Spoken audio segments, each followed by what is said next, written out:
కంటి అద్దాల నుండి శాశ్వత విముక్తి పొందండి. లాసిక్ సర్జరీ 14,000 మాత్రమే. వివరాలకు సంప్రదించండి. ఇల్లును చూసి ఇల్లాలను చూడాలంటారు కదా.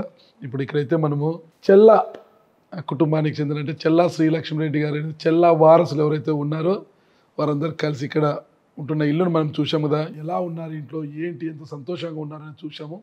ఇప్పుడు మరికొన్ని విషయాలు కూడా చెల్లా శ్రీలక్ష్మి రెడ్డి గారిని అడిగి తెలుసుకుంటాం. చెప్పండి శ్రీలక్ష్మి రెడ్డి గారు, చూశాను, ఇల్లు చూశాను, చాలా హ్యాపీగా ఉంది.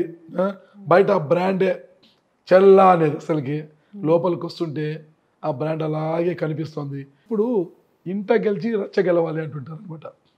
ఫస్ట్ మీకు ఇంట బయట రెండు చోట్ల ఇబ్బందికర పరిస్థితులు ఉన్నాయి. మీకు ఇంట్లో ఇబ్బంది ఉంది, బయట ఇబ్బంది ఉంది. అంటే మీ మామగారి తర్వాత ఆ కుటుంబ రాజకీయ వారసురాలుగా మీరే అందరూ అనుకున్నా కూడా కాదు, మేము వారసులని ఇంకోరు వచ్చారు. కానీ కొంతమంది అధినాయకులతో కూడా వాళ్ళకే సపోర్ట్ చేస్తూ వచ్చారు. అంటే ఏమన్నంటే ఆవిడ కోడలు కదా, ఎక్కడి నుంచో విజయవాడ నుంచి వచ్చింది ఆమె, ఆవిడకి మేమెందుకు మద్దతు ఇస్తాం. అయినా వారందరిని ఎదిరించి మీరు చెల్లా రామకృష్ణారెడ్డి గారి ఆశయాలు, చెల్లా భగీరథ్ రెడ్డి మీ హస్బెండ్, ఆయన ఆశలు నెరవేర్చడానికి నిలబడ్డారు అసలుకి. సరే ఆ యుద్ధము చేస్తూనే ఇంట్లో కూడా మీరు ఇల్లుని చక్కబెట్టుకునే పరిస్థితిలో ఉన్నారనమాట. ఎలా ఉంది అసలుకి జీవితం? అంటే జీవితం మా మావయ్య గారు ఎప్పుడు ఇల్లు అనేది ఒక దేవాలయంగా అనుకుంటూ ఉంటారు. మనం ఇంట్లో ప్రశాంతంగా ఇంట్లో అంతా సెట్ చేసుకుంటే, అదే మీరే అన్నారు కదా, ఇంట్లో అన్ని చక్కబెట్టుకుని అంత ప్రశాంతంగా ఉంటే బయట అనే ప్రాబ్లమ్స్ అనేవి ఇంకా వస్తూనే ఉంటాయి. అందరికీ ఉంటాయి ప్రాబ్లమ్స్ అనేవి. సో మెయిన్ ఫ్యామిలీ ఇంపార్టెంట్, పిల్లలు ఫ్యామిలీ ఇంపార్టెంట్. మీ మామయ్య గారు ఎప్పుడు అంటుండేవారు అన్నమాట, చెల్లా రామకృష్ణారెడ్డి గారు, నా రాజకీయ వారసుడు చెల్లా భగీరథ్ రెడ్డి, నా పెద్ద కుమారుడు చెల్లా విఘ్నేశ్వర రెడ్డి ఐఏఎస్ సివిల్స్ కోచింగ్లో ఉన్నాడు, ఐఏఎస్ వస్తాడు, ఐపీఎస్ వస్తాడని చాలామంది చెప్పేవాడు. అప్పుడు అంటే నిజంగా నా రాజకీయ వారసుడు చెల్లా భగీరథ్ రెడ్డి అనేవారు. అయితే మీ మామయ్య గారు ఎమ్మెల్సీగా ఉంటూ చనిపోయారు. ఆయన స్థానంలో మీ హస్బెండ్ చెల్లా భగీరథ్ రెడ్డి గారికి ఆ సీట్ ఇచ్చారు. మరి ఆయన కూడా ఎమ్మెల్సీగా ఉంటూనే చనిపోయారు. ఆయన దివంగత ఎమ్మెల్సీ చెల్లా భగీరథ్ రెడ్డి గారు, ఆయన కూడా చనిపోయారు. అంటే చెల్లా బ్రాండ్కి ఎవరైతే ముందు నుంచి రాజకీయంగా ఉన్నారో, చెల్లా రామకృష్ణారెడ్డి గారు కావచ్చు, చెల్లా భగీరథ్ రెడ్డి గారు, ఇద్దరు మిమ్మల్ని వదిలి వెళ్ళిపోయారు. కానీ ఇద్దరు వారసులు మాత్రం మీ పక్కన అటు ఇటుగా ఉన్నారు. చెల్లా రామకృష్ణారెడ్డి, చెల్లా రాజ్యాభిషేకర్ రెడ్డి. ఆ ఇద్దరు లేరు, కానీ ఈ ఇద్దరు ఉన్నారు మీ పక్కన. ఎలా ఉంది అసలు? మనిషి భౌతికంగా లేకపోవచ్చు, కానీ వాళ్ళ ఆశయాలు ఉంటాయి. ప్లస్ వాళ్ళు ఏమనుకున్నారో వీళ్ళలో మేము అట్లా చూసుకుంటూ ఉంటాము.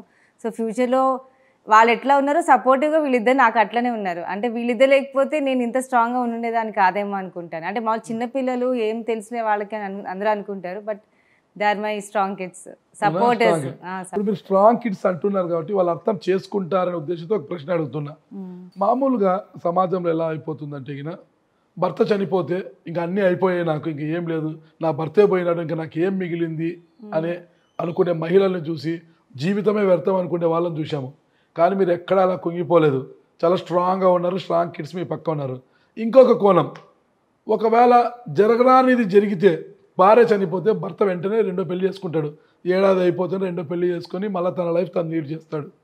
అలాగే ఇక్కడ కూడా మీ జీవితంలో తీసుకున్నా కూడా జరగరానిదైనా జరిగి ఉండి మీరు లేకపోయి ఉండింటే, మీ హస్బెండ్ చెల్లా భగీరథ్ రెడ్డి గారు పెళ్ళి చేసుకునేవారు, లేదంటే వాళ్ళ ఇంట్లో వాళ్ళని చేసేవారు, అరే ఇంకా వయసు ఉంది చేసుకోవాలి అని చెప్పి చేసేవారు, ఓకేనా. కానీ ఇక్కడ దురదృష్టవత్తు చెల్లా భగీరథ్ రెడ్డి గారు మిమ్మల్ని వదిలి వెళ్ళిపోయారు. కానీ ఆ సిచ్యువేషన్ మీకు రాలేదంటే మళ్ళీ పెళ్ళి చేసుకోవాలి అనే సిచ్యువేషన్ లేదు, చేసుకోలేదు. మీరు పిల్లల కోసం అలాగే ఉన్నారు. ఎలా అంటే పిల్లలే ఎవ్రీథింగ్ కదా. అంటే పిల్లలు మెయిన్ ఇంపార్టెంట్. ఇప్పుడు మీరు అన్నారు, అంటే చాలా ఒక హస్బెండ్ చనిపోయిన తర్వాత ఒక లేడీకి చాలా ఇబ్బందులు వస్తాయి. అంటే మీకు తెలుసు, మీరు చెప్పినట్టు చాలా రకాల మాటలు అంటారు, మాట్లాడిన తప్ప. అది 15 years నుంచి నేను ఒక అంతఃపురంలో ఉన్నాను.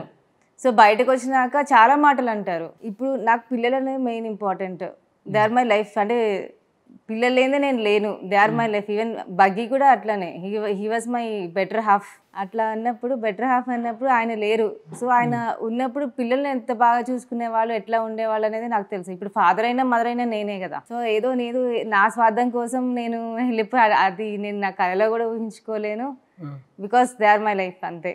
మీ పేరెంట్స్ ఎప్పుడు మీకు స్ట్రెస్ చేయలేదా మ్యారేజ్ చేసుకో అనేసి? లేదు, స్ట్రెస్ అయితే చేయలేదు. యాక్చువల్లీ ఆ థాట్ కూడా నా మనసులోకి రానే రాదు. చాలా గొప్పవారు, చాలా గొప్పవారు. ఓకే, మమ్మీ మీకోసం ఎంతో సాక్రిఫైస్ చేసింది. నేను చూశాను ఎక్కడైనా మమ్మీలు పిల్లలు ఊరికి ఆటలు ఆడుతున్నా తిడుతుంటారు, చదువుకోండి, బుక్కులు ఎత్తి చదవండి, బుక్కులు ఎత్తి చదవండి అని తిడుతూనే ఉంటారు. కానీ మీ మమ్మీ ఇంటినే ఒక స్టేడియం చేసేసి క్రికెట్ ఆడడానికి క్రికెట్, ఫుట్బాలు, షటిల్ అన్నీ ఏర్పాటు చేసి మీకు అన్నీ ఇచ్చేసింది. ఏమనిపిస్తుంది మీ మమ్మీని చూస్తే మీకు ఇద్దరికి కూడా? అంటే గ్రేట్ఫుల్. ఇప్పుడు చాలా ఇచ్చింది. మీ మమ్మీ మీకు ఫ్రెండ్ లాగా అంటే అంతా చూసుకుంటది. ఫ్రెండ్ లాగా ఉంటుందా, బాగా కొట్టే మమ్మీ లాగా ఉంటుందా? క్లోజ్ ఉంటది. చాలా క్లోజ్ ఉంటుందా? కొట్టదు ఎప్పుడు. కొట్టదా? ఎప్పుడు కొట్టలేదు మమ్మీ? ఎప్పుడో చాలా సీరియస్ అయితే తప్పు కొట్టదు. ఎప్పుడు సీరియస్ అవుతుంది మమ్మీ? స్టడీస్ లో అంతే, ఇంకా స్టడీస్ లో అంతే. Only studies. స్టడీస్ అండ్ ఇంకోటి మెయిన్ థింగ్ ఏంటంటే హ్యుమానిటీ. ఓకే అంటే నాకు ఎవరైనా హర్ట్ చేస్తే చాలా కోపం వస్తుంది, అంటే వితౌట్ ఎనీ రీజన్. ఓకే. ఆ ఒక రీజన్లో తిడతాను. మమ్మీ తిడతారు. మా మమ్మీ చాలా గ్రేట్ అని చెప్పారు మీరు. ఎందుకు గ్రేట్? అడిగినటువన్నీ ఇస్తుంటది. ఇస్తుంది కాబట్టి గ్రేటా? అఫెక్షనేట్ ఉంటది. మమ్మీ బిజీగా ఉంటుంది, పొలిటికల్ ఒక పక్క బిజినెస్. మీతో స్పెండ్ చేస్తుందా మమ్మీ? ఎవ్రీ వీకెండ్స్ బయటకు వెళ్తాం. నార్మల్గా ఎవ్రీ ఈవినింగ్ పైకి వెళ్ళి క్రికెట్ ఆడతాం. మమ్మీ కూడా ఆడతారా? బౌలింగ్ చేస్తారా మమ్మీ మీకు? బౌలింగ్. మమ్మీ బౌలింగ్ చేస్తే మీరు బ్యాటింగ్. అసలు ఇంత మంచి కిడ్స్ని ఇచ్చారు, వీళ్ళతో ఇంత హ్యాపీగా స్పెండ్ చేస్తున్నారు, క్రికెట్ ఆడతారు, చాలా హ్యాపీగా ఉన్నారు. ఎలా అసలు బయట ఎన్ని వరీస్ ఉన్నాయి మీకు? అసలుకి ఒకానొక సందర్భంలో రాజకీయంగా మిమ్మల్ని తప్పించడానికి, మిమ్మల్ని కిడ్నాప్ చేయడానికి కూడా ప్రయత్నించారు. ఒకానొక సందర్భంలో ఇన్ని అడిల్స్, ఇన్ని అడ్డంకులతో ఎలా ఉంటున్నారు అసలు మీరు? అంటే ఇప్పుడే అన్నారు కదా, పిల్లలు మెయిన్ ఇంపార్టెంట్. సో వాళ్ళు మిగతా అంతా ఇంకా చాలా మంది చాలా చేశారు. యాక్చువల్గా ఈ 2 yearsలో చాలా నేను కానీ పిల్లలు కానీ, అంటే బీయింగ్ ఏ కిడ్స్, ఫాదర్ లేరన్నప్పుడు వాళ్ళు ప్రతి ఒక్కటి చూసి వాళ్ళకి ఎక్స్పీరియన్స్ అయ్యింది. మేబీ నాకు తెలిసినంత వరకు ఈ ఏజ్లో వీళ్ళు ఫేస్ చేసిన ప్రాబ్లమ్స్ ఇంకెవరు చేసి ఉండరు. అంటే ఒక పిల్లలు అంటే ఏదో 7th చదువుతున్నారా, వెళ్ళారా, వచ్చారా అని కాకుండా ఈచ్ అండ్ ఎవ్రీథింగ్, నేను ఊర్లో ఉన్నా కూడా ఎట్లా ఉన్నాను అది అంతా మొత్తం చూసుకుంటూ అట్లా చేస్తూ ఉన్నారు. సో నేను ఒకటే అనుకున్నా, అంటే అంటారు కదా తల్లి కంటే పెద్ద యోధులు ఇంకెవరు ఉండరు అని. సో ఫస్ట్ టైం మదర్, తర్వాతే రిలేషన్షిప్స్ అన్ని. కేజీఎఫ్ సినిమాలో అంతే. సో నాకు చాలా సీన్ చాలా బాగా నచ్చుతుంది. ఒక మదర్గా అంటే ఫస్ట్ ఇప్పుడు కన్నాక భూమి మీద తీసుకొచ్చినాక మన రెస్పాన్సిబిలిటీ కదా, కిడ్స్ అనేవాళ్ళు మన రెస్పాన్సిబిలిటీ. సో మిగతా వాళ్ళు ఏమనుకున్నా ఏం చేసినా భగీరథ్ రెడ్డి వైఫ్ కాబట్టి చెల్ల కోడలుగా ఎదుర్కోవడం. మీ మామయ్య గారు మిమ్మల్ని చాలా అఫెక్షనేటివ్గా చూసుకున్నారు కోడల్ని. మీ భర్త మిమ్మల్ని ఎంత ప్రేమించేవారు అందరికీ బాగా తెలుసు. వారిద్దరూ చనిపోయిన తర్వాత మీ కుటుంబ సభ్యులే మిమ్మల్ని కాకుల్లా పొడుచుకు తింటున్నారు, మీపై మైండ్ హ్యాండ్లింగ్ చేశారు, అన్నీ తెలుసు, పోలీస్ స్టేషన్లోకి వెళ్ళారు. ఇన్ని భరిస్తూ మళ్ళీ అక్కడికి వెళ్తూ కిడ్స్ని ఎలా మీరు పైకి తీసుకొస్తున్నారు? అసలుకి ఏ ఇబ్బంది లేదా మీకు? అంటే నాకు అవన్నీ చిన్నగా అనిపిస్తాయి, నథింగ్. ఎవరు నాకు పిల్లలు ఇంపార్టెంట్, వాళ్ళకి హర్ట్ చేయకుండా వాళ్ళు ఎట్లా ఉంటారు, వాళ్ళని ఎట్లా చూసుకోవాలి, అంటే ఏమైనా ఇబ్బంది నేను చేసే పనిలో వాళ్ళకి ఇబ్బంది అయితే నాకు బాధ అనిపిస్తుంది. కానీ మిగతా వాళ్ళు ఇట్ ఈస్ నథింగ్ అనుకుంటా. ఆ ప్రాబ్లమ్స్ అని నాకు ఇప్పుడు అనుకుంటే ప్రాబ్లమ్స్ లాగా అనిపించవు.